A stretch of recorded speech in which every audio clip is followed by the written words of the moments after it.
BTC.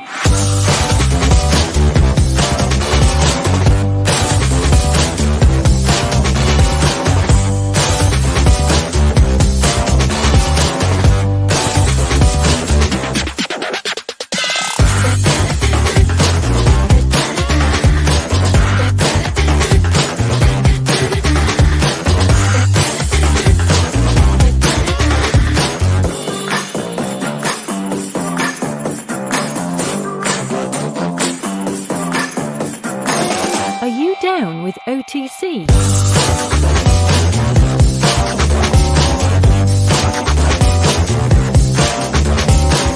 OTC. Are you down with OTC?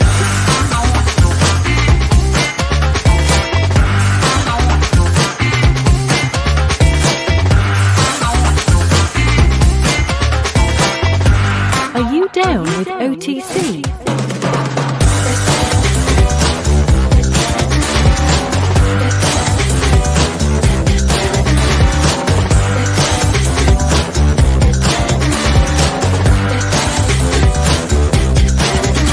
OTC. Are you down with OTC?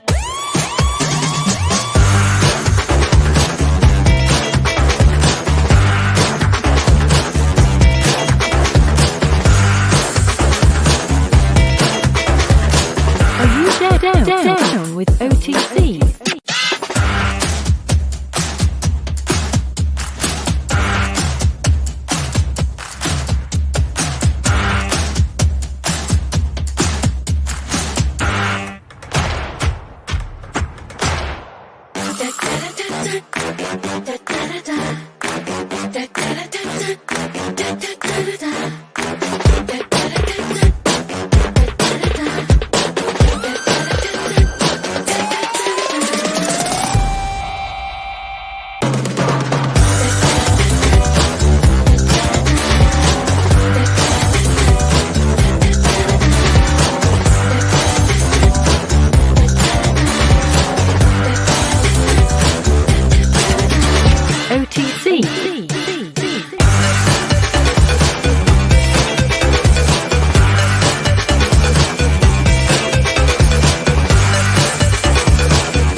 Down with OTC.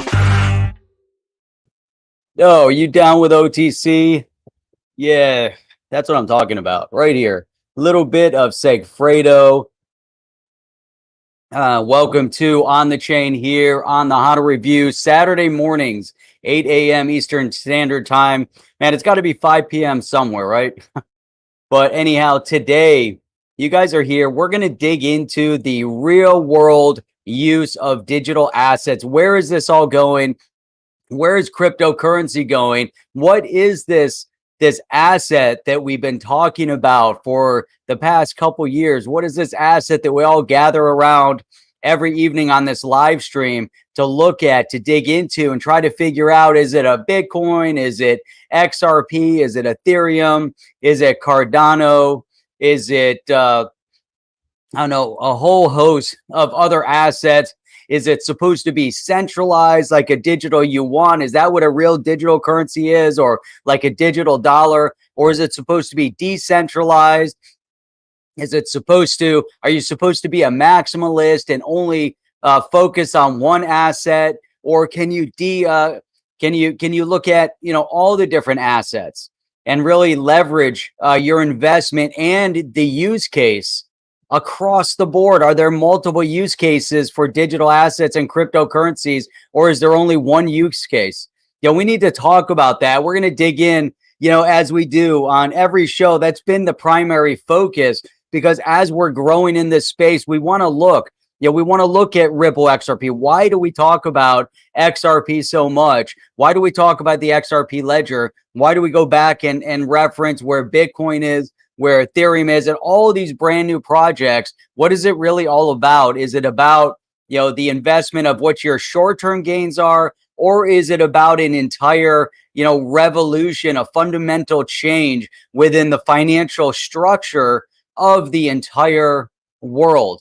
And when we look at it from that perspective, we're like, wow, actually, there's a massive change that's occurring right now. There's some top people in this space, some top financial gurus, some top investors, some top builders in this space that truly understand the dynamics. And obviously, there's those within this space that are going to maintain their approach, their brick and mortar approach, because maybe they don't understand the digital aspect. Maybe they think that it's a bubble that's ready to burst and they don't want to be part of it. But there are also many of the same individuals that missed the high-tech boom of the 90s, and they sat on the sidelines for many, many years only to get in after. But these are individuals that they've already got the resources, they've already got the money, they've already done their investing, they've already done their building.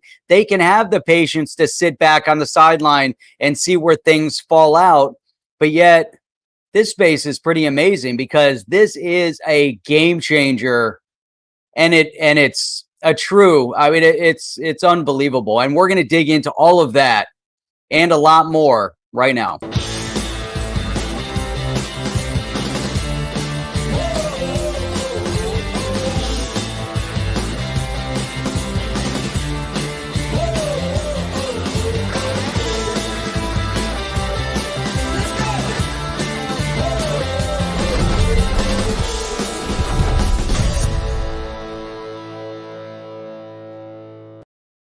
All right, let's go. Let's do another one, another round of intros. So, hey, do me a favor, for those of you that are on here right now, if you guys want to share this, if you want to blast it out onto the Twitter sphere or any other area that you might be engaged in, that will help us here. I want to give a shout out to El Hoco, that has was number one in the stream, waiting here at 7:55 a.m. with the XRP. So Moto Yodo, also give a shout in terms of where you guys are tuning in from, what part of the world. We love seeing our supporters, our subscribers, our viewers, because you guys are coming in from everywhere, all over the world. And we've got DNI in here joining us this morning. What is up, DNI, all the way from Thailand? So it's always great to see you here. Moto Yoda is down. He's down with OTC. So we've got it, man. We've got it. We've got a great day, man. We've got the UP coming in here we got DB from the UP of Michigan. It's probably freezing cold up there. I heard that you guys were like in the 30s, 40s, 20s. I don't know, but another cold front coming through there. Got Michael coming in from the UK. What is up, Michael? Man, we got Keith coming in from Bali. Nice.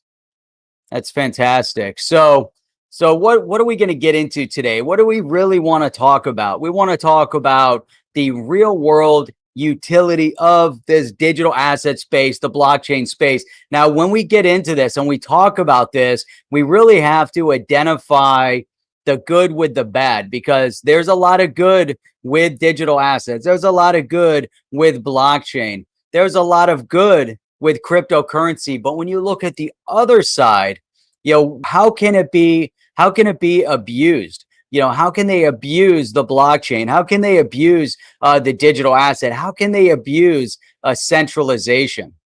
So, hey, Dwayne, what is up? What about you? What about you, Dwayne? Where are you coming in from, Dwayne? Did I miss it? Oh, there you go, right there. I did miss it. From Suffolk. What's up, man? We got Oscar here from Zurich. Also wonderful, man. Zurich is a great place. I really had a great time when I was over in Zurich. Outstanding. But I got let's see, 1, 2, 3. I had 3 speeding tickets in Zurich. I think they were all like around Zurich. One of them was going through Zug, and then I think I had. Let me see. Oh, and then I had one little incident with the vehicle somewhere else, but that was a rental car issue. After the fact, somebody accidentally scraped a curb that was about this big. There was a curb that was like 1.5 feet tall that I didn't see when I was backing out. But anyhow, man, GB from Slovenia, nice. So let's get into this. Let's figure this out. Hey, you got Bernard from Luxembourg, nice. All right. All right, where are we? What are we doing here? What are we doing? XRP is coming in from Jay Clayton's prison cell. I don't know. Here's something. So so we've got a lot of movement. What uh, Jay Clayton got hired by a big crypto focused investment group. Other members of the SEC have been hired in by big finance groups and big crypto groups. Coinbase. So before we dig into all these other things I wanted to talk about, I think it's very, very relevant to consider that as you see people exiting the SEC, moving into positions, top positions in the crypto space, that kind of allows you to say, hey, you know what? Let's follow the money. Let's follow where people that are in the know are going. Are they in the know? Are they not in the know? What exactly is their perspective on the digital asset space? Because we see what's happening, right now, SEC v Ripple, SEC v Library, SEC v whatever, they're on whatever night it was, Thursday night. We had a guest on with us from Load, and it was interesting because we were talking about we were talking about the SEC, and one of the things that he had brought up, it just seems like that the SEC is now just pointing and just saying, hey, okay, that one, oh, okay, that one, all right, let's go after that one now, and it's just it's like shooting a fish in a barrel, except they have no idea what kind of fish they're even going after. They're just, oh, that's a digital asset company. There's one over there. And they're not bringing full rhyme or reason. And the reason why we know they're not bringing full rhyme or reason behind their case is because of SEC v Ripple. There seems to be a lack of understanding on behalf of the SEC as it pertains to these cases against the digital asset companies. But it's a much bigger issue than that, because you have a complete misunderstanding of the digital asset space and technology within Congress in the US. And there's this limited appetite, especially right now, for passing proper legislation that has been presented for the past, this is the third time. So for the past, 4 or 5 years, you've had significant legislation being put in front of US Congress. And yet, the committee, the Financial Services Committee, the very committee that is supposed to maintain the integrity of our financial space, doesn't talk about it. And then you have the exact same issue with the SEC. Why? Because the SEC follows the guidelines and the rules that are on the books that are dictated by laws that are written and passed through Congress, eventually then signed off by a president, but that are on the books. Like, let's see, a law from 1933, another law from 1934. So you have the Securities Acts, the Security Exchange Act from 1933 and 34. You're talking about almost 100 years ago. Now, has finance changed? Moving money overall, dollar for dollar, maybe there's not a big significance in the overall. You can go back thousands of years. Money is money. You still exchange it as a form of value to buy something, but the technology has shifted drastically, and there's a movement within Congress and others to actually have an initiative to acknowledge the fact that we are moving in a direction like digital assets. We're moving in a technical direction. We're moving in a digital direction, and that has to be identified and notated on the history books, on the legal books. The UK is doing it. Japan is doing it. Other countries are identifying the need for digital asset legislation and clarity. Now, we don't want over-regulation where you have the overzealousness of politicians to over-regulate to the point where they squeeze the technology to where it can't advance, or they squeeze the businesses through overtaxation or overburdensome regulation to where you can't start a business easily.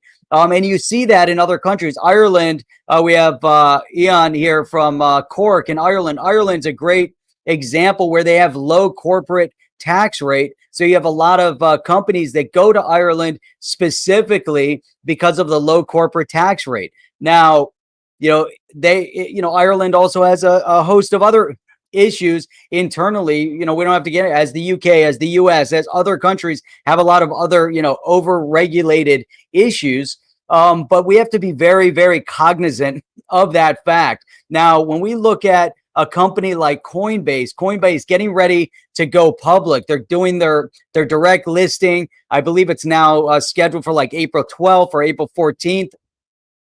And that is a major move in a specific direction of normalcy, of mainstream identification of this space. Because once you go public, basically you're saying we're a publicly traded exchange that focuses on the buying and selling of digital asset. Now, more than that is the fact that you have the same company hiring. Let's see if I can get this up on the screen. Here we go. You have the same company hiring former SEC director Brett Redfern. So you have Brett Redfern as capital markets lead over at Coinbase. Now, this is a former director of the SEC. Now, this isn't the first former director of the SEC that is also now getting ready and being put in high positions in the cryptocurrency space, as we just talked about before, with Jay Clayton and others. But here, Coinbase has hired a big voice from the market structure world to lead its capital markets division ahead of the company's much anticipated direct listing on NASDAQ. Now, this is really critical, as we look at this overall, because the fact that you have individuals that, were part of the SEC, they understand the inner working dynamics of the SEC. Why would they then pin themselves to a company that could potentially be leading towards failure or leading towards something that could be made illegal or, otherwise, like, Ray Dalio was talking about when he said that there's a high probability that Bitcoin will be made illegal, by the US. And then we've seen others referencing similar things. And it's really, as we take that voice, that message, it is a message of caution. And why is it a message of caution? Because it's a message that the government can be overzealous in its methodology of regulation, not providing clarity of how can we absorb and make this new technology a big part of what we do every day, but they want to stifle the growth in this space. Why do they want to stifle it? Because they want to overtax it. They want to overburden it through taxation. And they could potentially burden the development of new companies that could potentially roll out amazing technologies through regulation to make it almost impossible to operate. And, and so we obviously, can't leave it, up to, we can't leave it up to, hang on one second. Got to respond to something here, something urgent.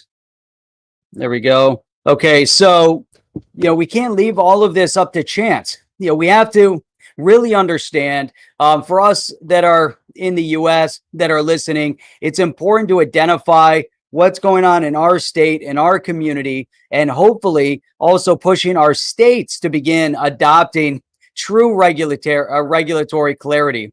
And that's exactly what we need. We need real clarity in functionality of the digital asset space. Now, other countries are getting to their central bank digital currencies. Some of them are building them on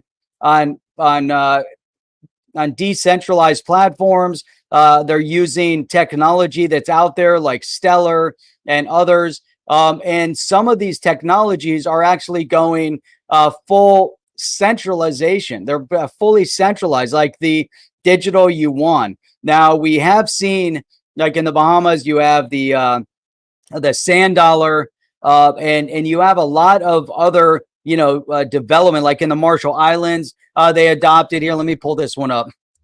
I'm gonna add that to the stream. So here you have, the Eastern Caribbean Central Bank publicly launches its new digital currency. Now here it's the Eastern Caribbean Central Bank, or the ECCB, has released Dcash.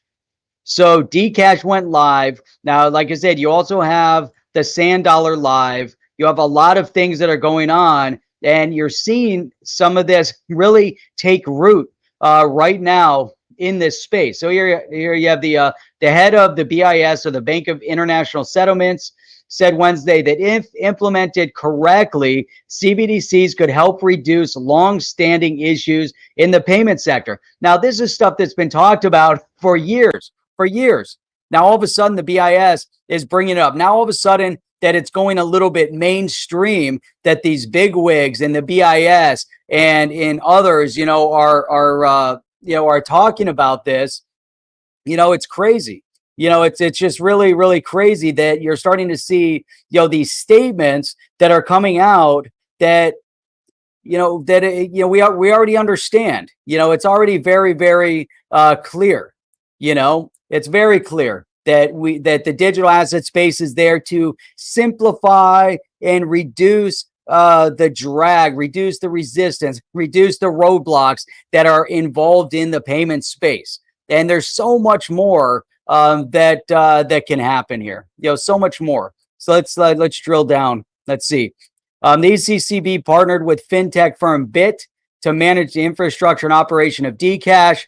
The CBDC can be used for consumer, e-commerce. We get it.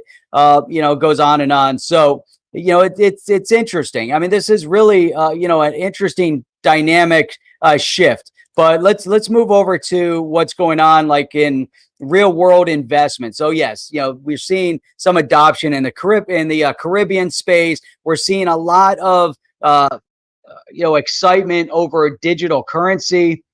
So now let's look at. If we look at MicroStrategy, now we've talked a lot about MicroStrategy because this is like a real world move into Bitcoin, a real world move into the adoption and the recognition of the digital asset space as a legitimate place to put money, as a legitimate store of value, as a legitimate mechanism to bolster the financials of a company. So MicroStrategy, Michael Saylor has put, what does he have now? He has like $1.5 billion that he's invested into the space. And it's really astonishing because look at this. I like this article here. MicroStrategy is winning with Bitcoin. Software is a side business. They've made so much money on Bitcoin that here it's, so they've got 90,000, so here, this is a little old. It said it had purchased 21,000 for a total of 250 million. So this information, kind of goes on. When they first got into it, they bought at that $11,000 mark. Then they moved up. They've spent an average. Here it is. I was going to say it, but there's their average, 23,985 on average. They've actually invested around 1.5 billion. That 1.5 billion is probably worth about $4.5 billion right now. And they're sitting on a nest egg actually of more than 90,000. It's like 91,000 that they've actually got invested at this point. Now that is real world getting involved into the digital asset space. Now what happened when he got involved? Then we saw Elon Musk get involved. We've seen many others get involved, but it brings the conversation to light. Then we've talked about Fidelity. We've talked about Morgan Stanley, all of them getting actively involved in creating mechanism to allow their investors to get involved and invest in the digital asset space because they want a piece of it. And there's so much in this area that they say, hey, can we all benefit from this? But then you still have individuals out there, you have brick and mortars, you have banks that are still going to resist. They want to be very resistant to everything that is going on, And so, do we want to focus on the Michael Saylors of the world? What about PayPal? So PayPal getting into the payment space, they're seeing and they're building the foundation for what is going to be the future. They're building this foundation with the understanding that people soon will be spending their digital assets. Now, there's individuals that have been investing since 2010, 2012, 2013. Some people got in 16, in 17. Some people are just getting in now in 2021. But the point is that this space has grown exponentially. If you look at Bitcoin in the early days when it was single digits to where it is now hovering at the $60,000 mark, imagine how much money some people are sitting on, millionaires and billionaires made out of Bitcoin. Can those individuals now spend? Do they want to spend their Bitcoin, or do they want to change it into fiat on an exchange? So one of the revolutions that we're seeing are these credit cards that are popping up all over the place. And, Visa wants a piece of it. PayPal wants a piece of it. The banks want a piece of it. They want to get a piece of when you exchange and you use that crypto credit card and you have it, you're spending your Bitcoin or your XRP or whatever it might be. They all want a piece of that transaction. And it might be 1%, it might be 1.5%, it might be 3%, but they want to get a piece of every single time you spend it. Now, Cathie Wood brought up a very, very important point. We talked about this, I think it was last week at some point on one of the streams, Cathie Wood from the ARK Investment Fund. And one of the things that she was talking about in reference to Elon Musk, when Elon Musk is saying, well, you can now buy a Tesla with Bitcoin, followed by General Motors. General Motors or GM, as we all know, General Motors. General Motors makes, if you don't know, they make GMC vehicles, they make Chevy, they make Buick. They own all of those brands. And so they also were referencing the fact that you can now, or they're in the process of allowing consumers to buy their vehicles with digital asset, with Bitcoin and with other cryptocurrency. So they're thinking, they say, there's quite a few people out there that are sitting on a nest egg that want to spend it. How can all of us take advantage of this situation as businesses? And this is where you start getting the mainstream adoption. This is where you get mainstream recognition that this asset class isn't going away, but it's getting more ingrained into the approach of everything. Now, Michael Saylor wouldn't put $1.5 billion in an effort to say, hey, I'm just going to dump it on the market and see where it goes and have the whole market tank. He's in it for a little bit longer term. Elon Musk is in it for the longer term. General Motors isn't getting in and saying, hey, we're going to find a way to let you spend your digital assets, your cryptocurrency, and buy GM vehicles.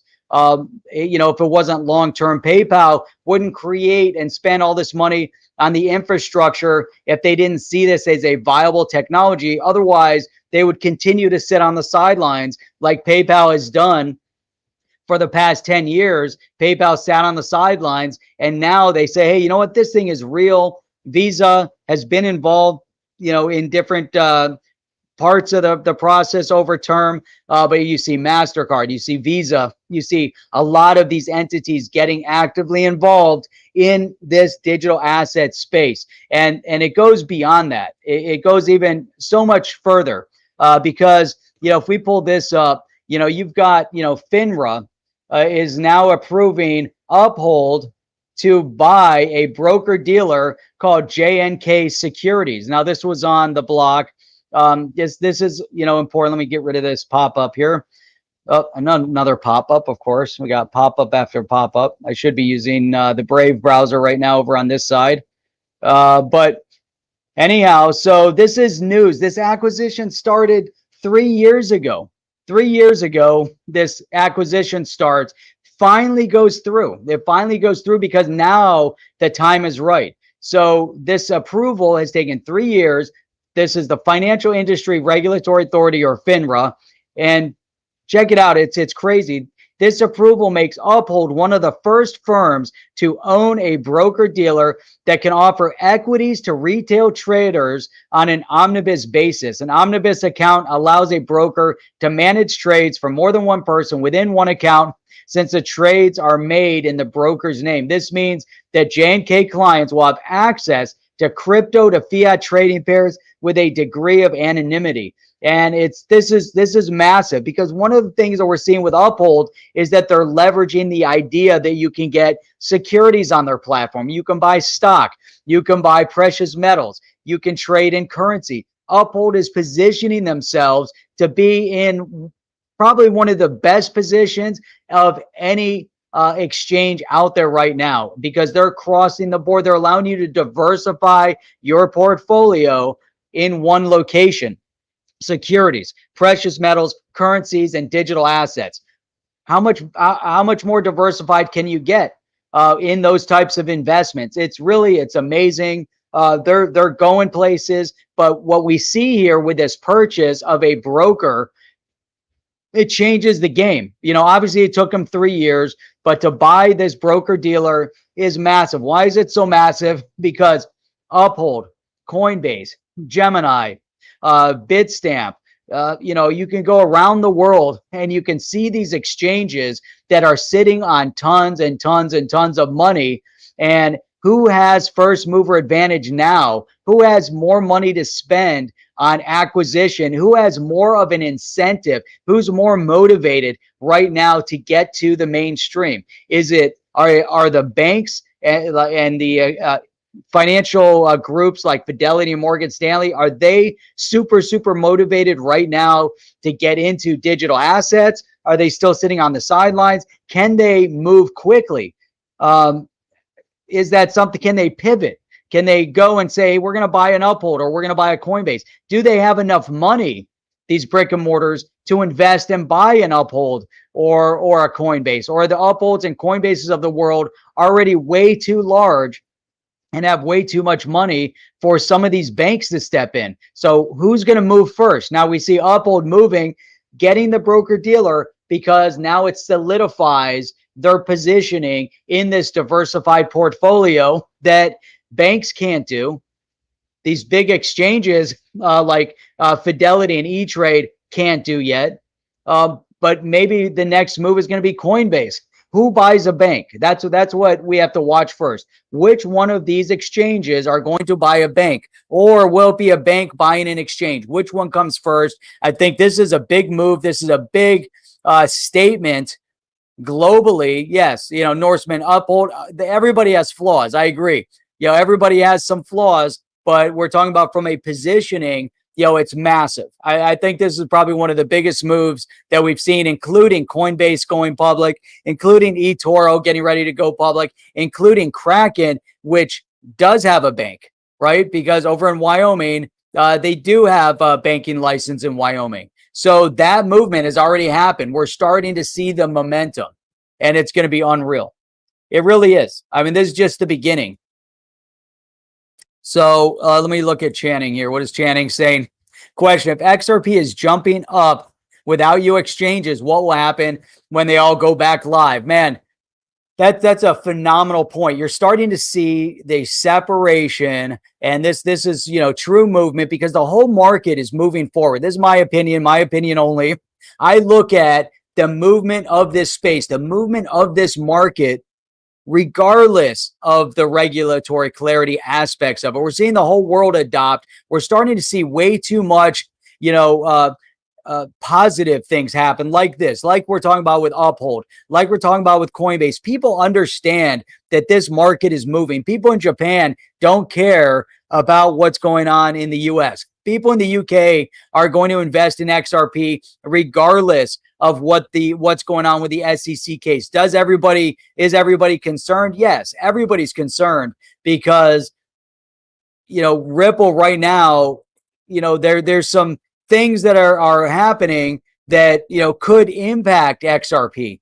Is there enough separation between XRP and Ripple? And I think that's what is trying to be fought right now, is that there's a full solid use case. If we look at John Deaton's case, on behalf of the XRP investors, we are seeing that through, and hopefully his motion to approve to intervene actually gets approved and allows them to intervene in the case. But one of the things that we're seeing there is this fight back that, hey, XRP and the XRP ledger have significant use case in this space. So there's just a lot. It's unreal. I mean, this is our time. This is our moment in time. And so when we talk about, let me just pop this up so I can pull lives. He's fully fully FOMO'd into XRP since February of 2020. Nice. So for a whole year already, you've been on the roller coaster, and there is a roller coaster here. It's crazy, right? We're on a little bit of a roller coaster, and we'll probably continue to be on a little bit of a roller coaster. But there's significant things that are happening in this space. Now, let me bring something else up. And I thought that this was important as I was going through some of these stories and good to talk about, but silver. And I thought this was relevant mainly because of our conversation on Thursday. We're talking about load, which allows you, which is a stable coin that's going to be stable staked to silver. Look at my movement. I'm looking like Chip right now. And it's all because of this web page right here. Look at me. Yep, let's see. Look at how slow I am. All the lag. Huh. So anyhow, silver. Silver is it about to awaken? Is silver the next gold? Is silver, going to have an impact in the markets in general? One of the things that we saw when we were talking about load, and I thought it was interesting, is that they want to go stable against, a weight of silver or a weight of gold. And it changes the dynamics. Is it even necessary? Do you really need a gold back or a silver backed asset? If it's a stable coin, obviously you do. If it's like a tether, are you better connecting yourself to a currency, or are you better connecting yourself to a precious metal? The precious metal could continue to go up, but the precious metal can also can go down. Nobody really knows where it's going, but there's a lot of opportunity, and there's focus on what's happening with silver in the market. So I thought that was significant. Now, there's something else here that I really wanted to get into, and we're going to talk about that right now, which is healthcare. Now, remember, we talk about the good and the bad when it comes to blockchain technology and digital asset. One of the bad sides of blockchain technology is what we're seeing implemented right now in the communist state of New York, which is the app. They want to have a health passport app to track individuals that have had a vaccine. Now, this is a far overreach into the privacy of an individual. It's not HIPAA compliant. It breaches all sorts of protocol. And if the government tries to make an adjustment to explain away somebody's privacy rights in healthcare and breaches that HIPAA, and they make that change, then all bets are off with everything else. And your privacy is going away forever when it comes to your health. Now, it's an absurd idea that in New York, they want to put you on an app. It's an absurd idea that they want to track you. Now, this is where it's an overreach. This is where privacy meets blockchain, to where they now will tie you for infinitum into the blockchain. So they're using that technology. It's going to be recorded forever. This is why Governor DeSantis in Florida is outlawing and banning this type of use. And hopefully other states will jump on board as well. I know that's going to be a major, major discussion all over the world, but they're abusing the technology to the detriment of the privacy of the individuals. And so that becomes a major issue. And this is where we have to be very cognizant. Did we just overcome a big hurdle? Yes. Do you have to invade and sacrifice more of your privacy, more of your freedoms in order to prevent some future unknown harm? Now, this is where I've talked about this in the past. I haven't mentioned it in a while, but there's a book called Demophrenia. It was a political, economic kind of perspective on a specific country. And the claim was that individuals were willing to sacrifice their freedoms in order to potentially prevent some future harm from occurring based on a past negative experience. Now, the reason why he labels this demophrenia is because we're talking about democracy, where you have freedoms, and the phrenia is schizophrenia. And so if you look at democracy, you have the schizophrenic nature of the democracy, which is where you're willing to sacrifice a freedom for some future potential harm that may or may never come.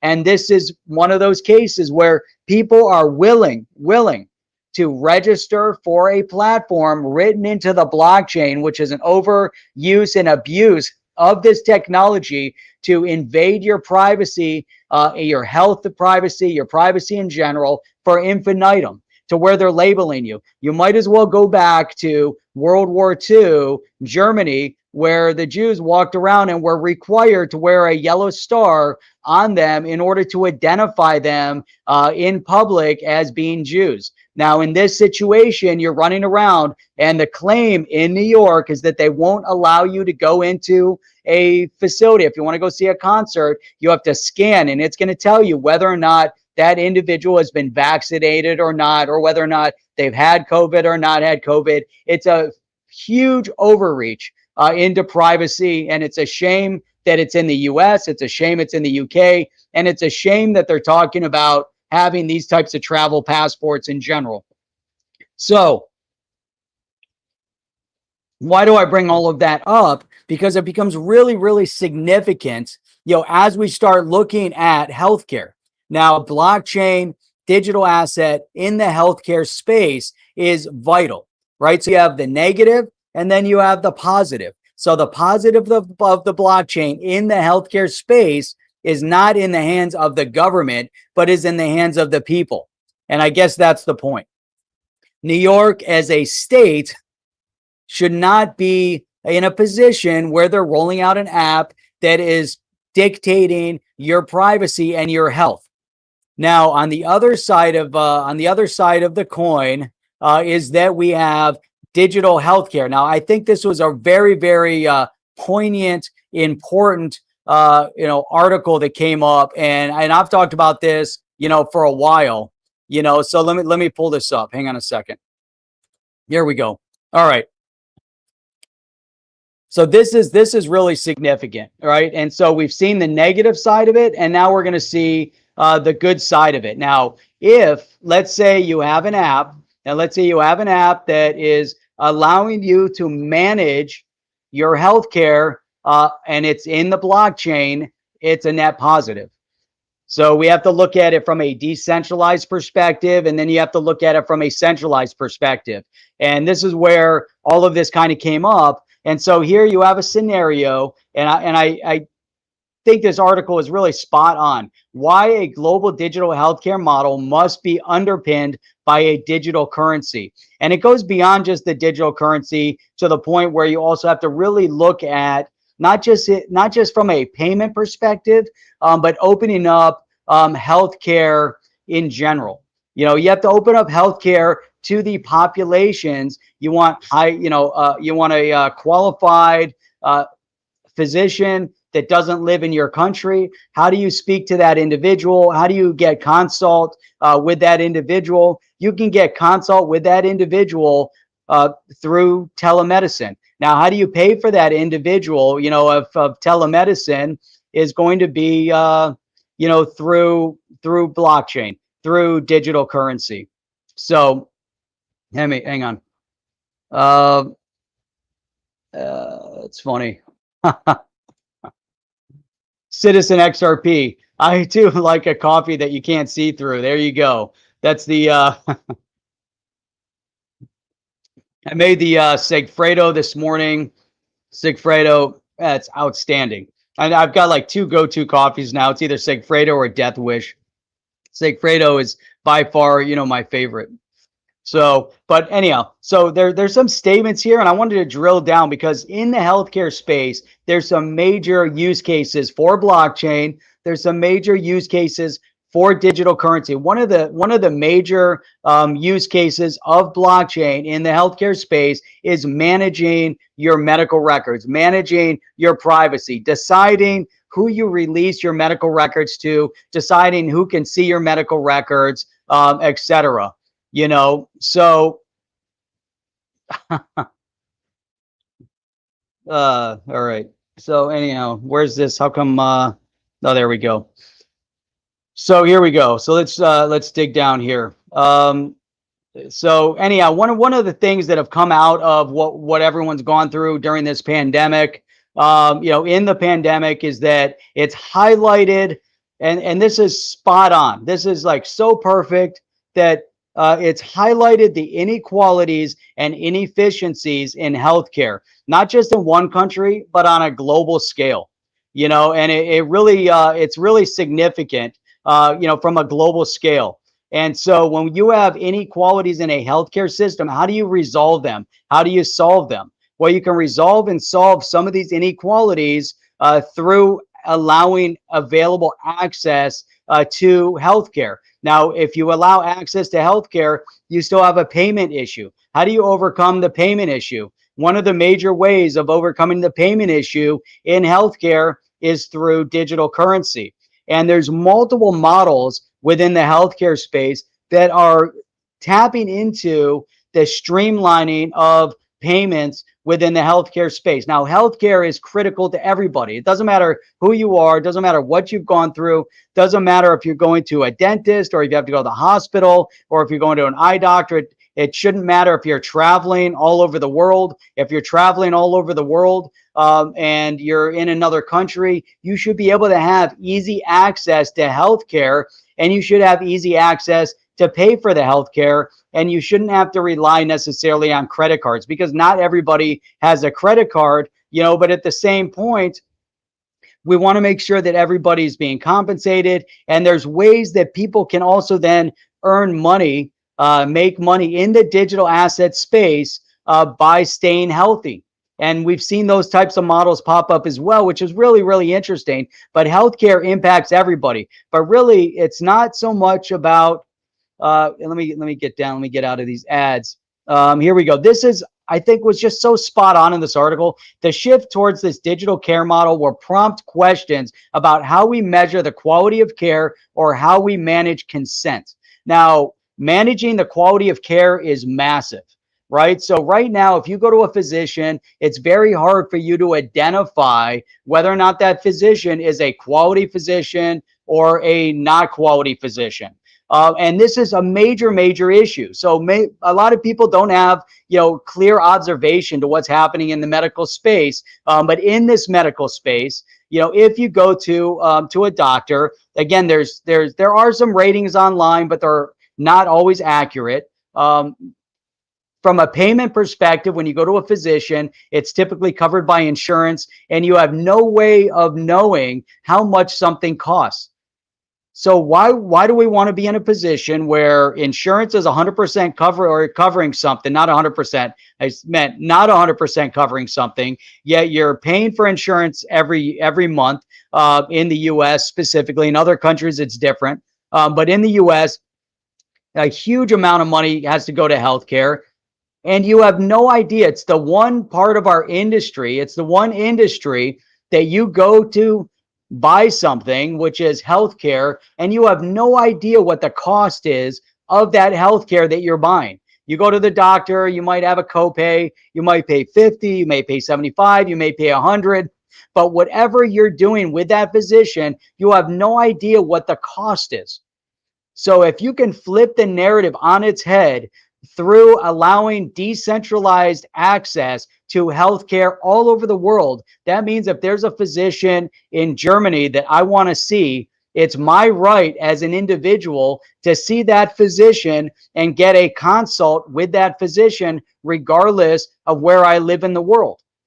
Same thing if there's somebody in Germany and they want to consult with someone in the US, or if you're in Africa, or if you're in some of the parts of the world where they don't have access to top-notch doctors, why not open up a decentralized system that allows them to gain access to all of these doctors? I mean, it's an amazing idea, and it can only be achieved through a blockchain type scenario with digital payments, a digital payment infrastructure. Why?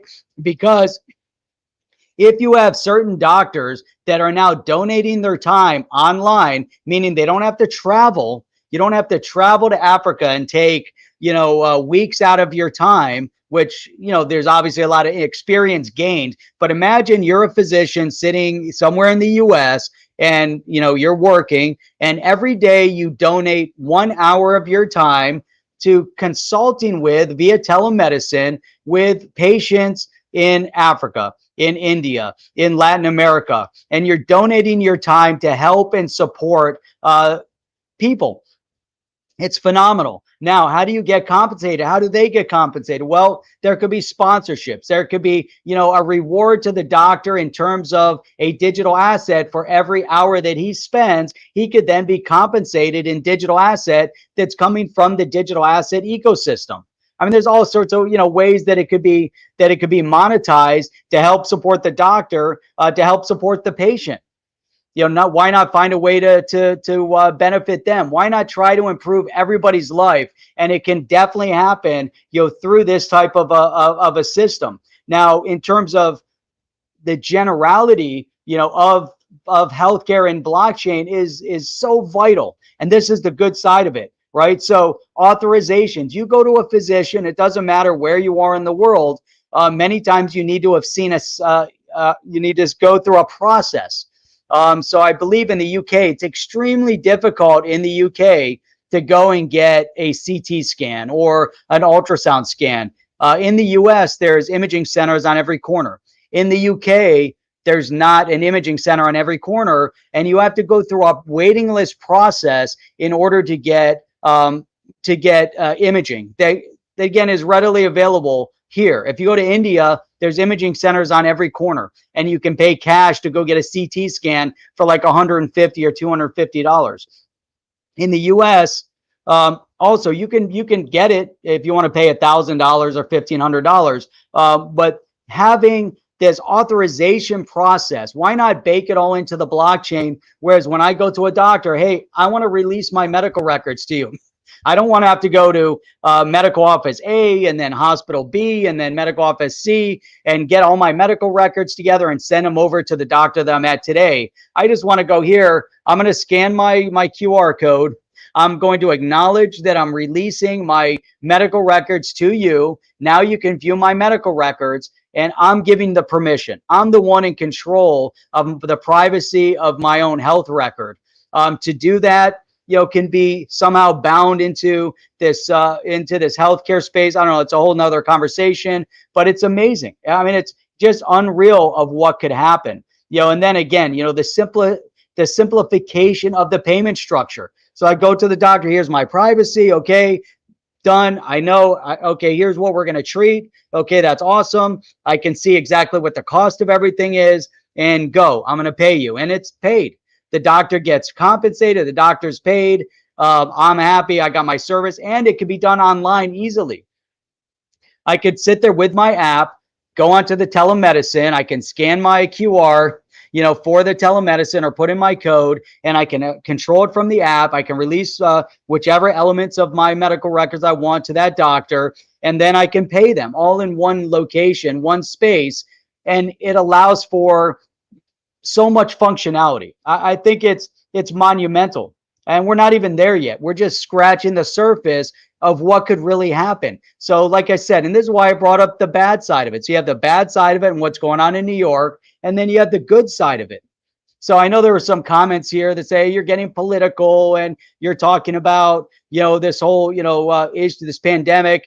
No, my point was that there's an overreach within the government to be overzealous, to take advantage of the people due to a negative response to a situation. And the people are then willing to sacrifice their freedoms in order to potentially prevent some future harm from happening. But they're sacrificing their freedoms to the very government that wants to take your freedoms. So how does that make sense? Whereas what I'm talking about here is where healthcare should be you have to look at the bad with the good. If you can't look at the bad, how can you look at the good? How can you devise an opinion if you're not going to look at every aspect of it? If you want to stay narrowly focused on your viewpoint, then your viewpoint is wrong. I'm sorry. It's 100% wrong. Why? Because you're not willing to establish your view based on other opinion and other thought. That's critical. You have to look at my view. You have to look at your view. You have to look at that person's view. Then you can come up to an opinion. But if your opinion is just based on everybody that thinks exactly like you, then your opinion is irrelevant. I'm sorry. That's my opinion. So here, I just want to bring this up. Jeff, I would never open my health privacy to a doctor I don't know and trust. There you go. But they have it, so you have to find a way, and you can definitely limit the amount, of information you want to release. If I'm going to an eye doctor, why is it relevant, what my heart condition is? It's not relevant. But if it is relevant, then I want him to know about it. But he doesn't know anything about heart, so why is it relevant, right? So you got to approach it from that perspective. Appreciate it. Thank you, Moto. So there was another comment here. I think changing the world's financial infrastructure will be easier than rebuilding healthcare, insurance companies, pharmaceuticals. Yeah, I agree with you. There's definitely an underlying issue, with all of that. And the control mechanism, whether it's through the pharmaceuticals or the insurance. These are the brick and mortars. These are the guys that are holding on for dear life to their position in the world, the lobbyists, the insurance lobbyists, the pharmaceutical lobbyists. For good or bad, whatever it is, they don't want to release any of the control that they have over the healthcare system. And due to the insurance company and the pharmaceutical industry, we have a major issue in our healthcare system. And it all goes back to the lack of transparency. When you go see a doctor, there's zero transparency as to the cost of what those procedures are. Go into your doctor's office and ask them, I'm here for a procedure, not some of these urgent cares that have the dollars and cents listed. Go to your regular doctor, not an eye doctor. How much is this procedure? If I want to have an ultrasound scan, how much is it? It's my choice. I want to do a scan of my heart. How much is it? Well, I don't know. We have to look it up and see what your insurance pays for it. Okay, well, how much does my insurance pay for it? We don't know. We'd have to call them. Well, why is that relevant? Why is it relevant what my insurance company is going to pay for? I had one simple question. How much does it cost for you as a healthcare provider to provide service to me, the consumer? Now, this is a major issue within healthcare. So the fact that we're in this consumer-driven economy all over the world, yet in the healthcare industry in the United States, which is backed by insurance and motivated by pharmaceutical companies, there is no transparency of cost when you go to see your physician. Major problem. Why is it that the cost of medical care increases exponentially? Why is it that the cost to go to a hospital is 100 times more than it is for anything else? Why are you paying, this expense? There should be, a very clear understanding of it. Now, you go into a blockchain world where everything now is then recorded, and there's an exchange. There's an offer and a payment, You're constantly exchanging value. While your offer to me as the medical is that I know what the cost of this transaction is. My offer as payment is going to be release some of my records to you. So I'm giving you availability of my records, and I'm going to pay you for your services. But I need to know in advance what those are. Now, the insurance companies and the pharma companies are a little concerned about this change in this infrastructure, and they're going to be a little hesitant. For the pharmaceuticals, though, just imagine, had they put the COVID vaccine research into the blockchain and would have been open source, everybody that's compiling data would go into a blockchain database that's easily accessible and transparent to the whole world. Instead of J&J doing their research and this one doing their research and that one doing their research, everybody compiles it for the betterment of society. In this scenario, everybody was in a rush to push out a vaccine that was based on the economic reward that they're going to get. And I'm not saying there shouldn't be an economic reward. That's not at all what I'm saying. Is, however, if you put it into this kind of research in the blockchain, we would have gotten to a degree of success and effectiveness and safety much faster. And even now, you would have all of the data compiled and you would have a better understanding. This goes not just here, but across the board with all medical, things that could happen. It's something you gotta talk about it. You have to understand it. You have to drill into it. And this is such a much bigger case, but this is what blockchain is going to offer. This is the dynamics. This is the shift. And this is a major, major shift that's going to fundamentally change how we operate and function in society. But the problem is, it's our choice. It's our choice to make that decision. Are we willing to sacrifice our freedoms to a government, or are we willing, or do we want to maintain our privacies? That's the decision. Do we want our privacies to be invaded, and in control of a state like New York on their app utilizing blockchain that will record you for infinitum into their system? Or do you want a system where you have 100% control over that privacy and it's your choice? That's the decision. And it's the good and it's the bad. So, I'm sorry if you got offended by seeing the truth of the matter on how decisions are made, but that's how decisions are made. That's how opinions are identified. You have to look at all aspects of everything to make an opinion. Otherwise, how do you make your opinion? How do you know if your opinion is right or wrong? You don't know, because you're just looking at things in a very narrow perspective, and you have to see it. You have to look at it all. So, man, I think today was critical. I know some people didn't like it, but that's okay. Sometimes when you're learning, you don't have to like everything to learn. Sometimes, there's a little bit of pain in learning. It's just how it is.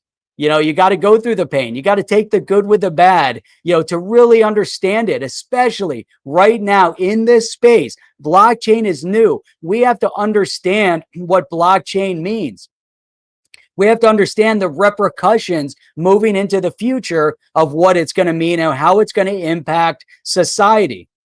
You already know that there's social media scoring, in certain countries that can negatively reflect against you. Imagine if it's automated through AI on the blockchain where there's no human interaction, you just automatically. So you got to look at it all. This is all, it's a crazy, crazy conversation, a crazy conversation to even talk about. It seems like science fiction, but the science fiction is facing us right now, is standing there right in our face and saying, this is stuff that you read in storybooks, and yet it's in reality. We have XRP, we have Bitcoin. We're talking about digital currencies. We're talking about health scoring on the blockchain. We're talking about blocking people from a venue because they may or may not had a vaccine. We're talking about government overreach. There's all this stuff that, who would have ever thought we'd have this conversation a year ago? I never thought we'd ever have this conversation. If you did have it, I would say you were crazy. So that's what we're talking about today. That's why we get into the geopolitics of the economy, of the economics, of the crypto. It's so important to look at the bigger picture. That's why I'm excited about digital assets and blockchain, because we see the bigger picture. We see that amazing, amazing, amazing things are going to happen. And that's why we have amazing people in the on the chain community that join us every day. Saturday mornings, 8 a.m. Eastern Standard Time. Sunday, Monday, Tuesday, Thursday at 8 p.m. Eastern Standard Time. Tomorrow night, we will not be on. It's Easter. So a lot of people are taking off for Easter to be with their families. We will be back on Monday at 8 p.m. Eastern Standard Time. You guys are phenomenal. I can't wait to see you guys back on Monday, and we will see you then. I'm out. Are you down with OTC? Please like, subscribe, and click the bell to be notified when the next video drops.